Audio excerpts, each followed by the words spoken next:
آپ کو خبر ہے کہ آپ کی جیب، آپ کا مستقبل اور آپ کی اگلی نسل کی سانسیں ایک ایسے دھاگے سے بندھی ہوئی ہیں جو کسی بھی وقت ٹوٹ سکتا ہے؟ کیا آپ کو معلوم ہے کہ آپ کا ملک اس وقت کہاں کھڑا ہے؟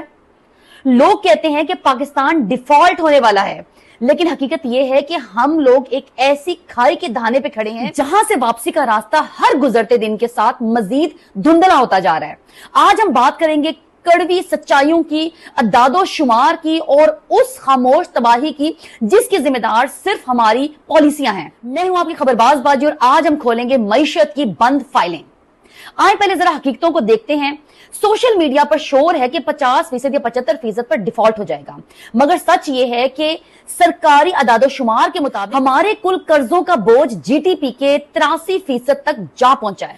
مارچ 2026 تک ہم پر 57,307 ارب روپے سے زیادہ کا بوجھ لاد دیا گیا ہے۔ جنوری 2026 سے اب تک ہمارے قرضوں میں سالانہ بنیادوں پر 10% کا اضافہ ہو چکا ہے۔ آپ کا ٹیکس کا پیسہ کہاں جاتا ہے جناب؟ صرف سود کی ادائیگیوں کے لیے بجٹ میں 8 کھرب روپے مخصوص کیے گئے ہیں، یعنی ہم نئے قرض لیتے ہیں تاکہ پرانے قرضوں کا سود اتار سکیں۔ ملک کے حالات کیا ہیں؟ آج بازار جائیں تو ہر چیز کی قیمت آگ اگل رہی ہے، بجلی کے بلوں نے کمر توڑ دی ہے، گیس نایاب ہے اور غریب کی تھالی سے روٹی ہی غائب ہوتی جا رہی ہے۔ حکمرانوں کی طرف دیکھیں تو لگتا ہے سب کچھ ٹھیک ہے، لیکن حقیقت میں معیشت کا پہیہ صرف بیرونی امداد اور IMF کی قسطوں سے چل رہا ہے۔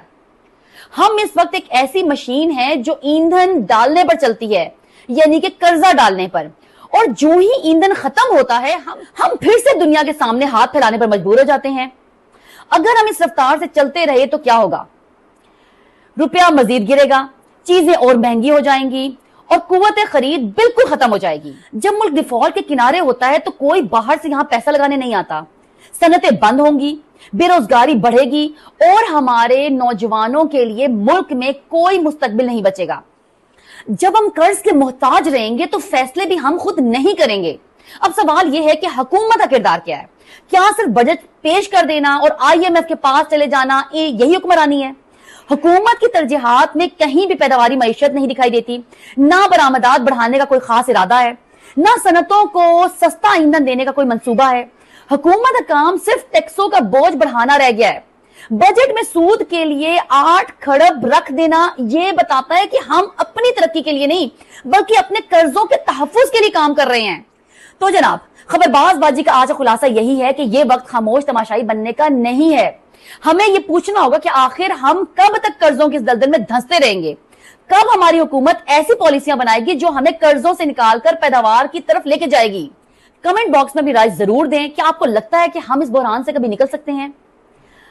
اپنی آواز بلند کریں کیونکہ اب وقت بہت کم رہ گیا ہے۔ اللہ حافظ۔